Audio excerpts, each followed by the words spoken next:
What up, y'all? My battery's on red, and I ain't gonna hold y'all because I don't want it to down me. This was 10 people who woke up at their own funeral, bro. This is already creeping me out. This is already giving me chills, but I'm curious, you feel me? And I will not watch this by myself, even and mostly not at night too. I'm not watching this at night because I get creeped out. I ain't got time to be creeped out. So I'm watching it on camera outside where it's daylight, you feel me? Let's get it. Just imagine one day you're mourning your friend or loved one at their funeral. That's when, all of a sudden, they wake up. This may sound like something from fiction, but believe it or not, it's happened many times in real life before. From people everyone had thought had passed on, but they were wrong, to people who faked their own passing and funeral just to see who would turn up. Noella Recundo. The story of Noella Recundo made headlines around the world in 2016. She lives in Australia, but one day she had to return to her home of Burundi. This was to attend the funeral of her stepmother. What she didn't know, however, was her husband had arranged a hitman to take her out when she was there. When Noella arrived in Burundi, the hitmen grabbed her, but when they realized her own husband had ordered the hit, they gave her freedom. Noella then returned home. However, when Noella arrived in Burundi, the hitmen grabbed her, but when they realized her own husband had ordered the hit, they gave her freedom. Noella then returned home. However, the hitmen told her husband that they completed the job. That's because they still wanted to get paid. So Noella's husband, believing that she'd been taken out, arranged her funeral. But he was stunned when Noella confronted him at her own funeral. Later on, her husband, Balenga, was sentenced to 5 years in prison. Noella then went on to start a new life with her 8 children. It's crazy that this couple had been married for 10 years, and then Balenga decided to do that. Thankfully, the hitmen were outraged, otherwise Noella would not have left Burundi alive. But just imagine the look on her husband's face when she shows up at her own funeral he planned. Matthew Wall. This took place in the village of Brawning, Hertfordshire, England. On the 2nd of October, the town came together for the funeral of local farmer Matthew Wall. But on the way to the funeral, one of the pallbearers dropped the coffin. That may sound like a bad thing, but it's actually a great thing that it happened. That's because the jolt was enough to wake up Matthew Wall. Matthew, the farmer, then went on to live for 2 more decades. And his coming back to life is a continued celebration for the village of Brawning. It's not known if he was simply sleeping or in a coma, but his vital signs were checked many times and he was confirmed to not be alive. It's kind of scary hearing this. It makes you wonder how many people are buried alive. Gilberto Arujo.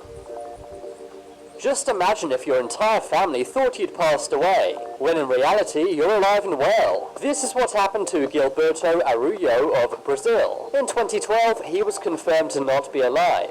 This was after his brother identified his body at a local morgue. His family members and friends were all standing around his coffin mourning him. But that's when Gilberto turned up at the door. So what happened? Well, it turned out it was a case of mistaken identity. Gilberto Arujo worked at a car washes in Alagoinhos, Brazil. At that same car wash, another car washer had been taken out. The other car washer looked a lot like Gilberto, and that's why Gilberto's brother mistook the car washer for him. I'm guessing the 2 brothers weren't that close, or maybe the other car washer was hard to recognize from his injuries. Either way, his friends and family were shocked when Gilberto walked into his own funeral. But this must not have only been a shock for his family, but for him too. Just imagine being alive when your entire family thinks you're not.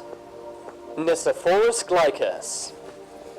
Nicephorus Glycus was a bishop working at a church in Lesbos, Greece. That's when one day he was found and declared to not be alive. In accordance with tradition, his body was left on display in the Metheny church. But after 2 nights of his body being on display, something scary happened. Nicephorus sat up and demanded to know what was going on. It turned out he was alive and well. He said he'd simply been having a long nap. But others believe he may have fell into some kind of coma. Local medics had checked his vital signs and confirmed he was not living. As he was in this ancient church, some believed a miracle had occurred, while others thought perhaps it was a bizarre medical phenomenon. Mohammed Rayhan. One day, Mohammed Rayhan of Damascus, Syria, was at a local market. That was when there was a big airstrike nearby. The local market took the force of the blast. For whatever reason, he was reported as passing away. It was said he was buried under the rubble and sadly did not make it. But that was only half true. His friends and family organized his funeral. And a few days later, with no body, this went ahead. But his friends and family were relieved when he turned up just as his funeral was coming to an end. Mohammed had been buried under the rubble for 36 hours. But eventually, without a rescue team, he was able to free himself. When he walked into the funeral, there was still debris stuck in his hair and beard. Just imagine if you were his loved one. It would have been an emotional roller coaster hearing he'd passed on and then finding out he was okay. Walter Williams. On February 26, 2014, Walter Williams of Mississippi was confirmed to not be alive. He was 78 years old at the time. All of the paperwork was completed and he was put into a body bag. He was then taken to a funeral home. But one day before his funeral, as he was being prepared, something strange happened. The coroner noticed him breathing very lightly. Then all of a sudden his legs began to move and it was clear that Walter was alive. He was taken to a hospital and it was confirmed he was in fact alive. But this respawn sadly did not last too long. That's because 2 weeks later he passed away for real. His nephew was quoted as saying, "I think he's actually gone this time." Again, an emotional roller coaster hearing that a loved one passed on, they were alive, and then they passed on again. It may sound like fiction, but this really can happen. This is known as Lazarus syndrome, which is where you pass on and then come back to life. Mohammed Furkan. In 2019, Mohammed Furkan's family were very sad. A grave had been dug and they were about to bury their loved one. That's when the incredible happened. All of a sudden, Mohammed, who was supposedly not alive, began to move. He had confirmed to not be alive by multiple doctors. But the 20-year-old was actually fine. He was rushed to a hospital and placed on a ventilator. The 20-year-old had been involved in a road incident. And apparently his family were only told he was not alive when they stopped paying the hospital bills because they ran out of money. This prompted an investigation into the healthcare system of the state of Uttar Pradesh. His older brother said the family had been left traumatized by the roller coaster of emotions. And frankly, I can see why. Zhang Diyang. Zhang Diyang was a 66-year-old man from China, but one day he had an idea to stage his own funeral. He arranged it himself, simply to see how many people would show up. He was curious because he'd never been married and never had any children. In Chinese culture, the passed on are said to have needs. Their graves are supposed to be visited on a regular basis to ensure these needs are met. It turned out that 40 invitees turned up to Zhang's funeral, along with several hundred others.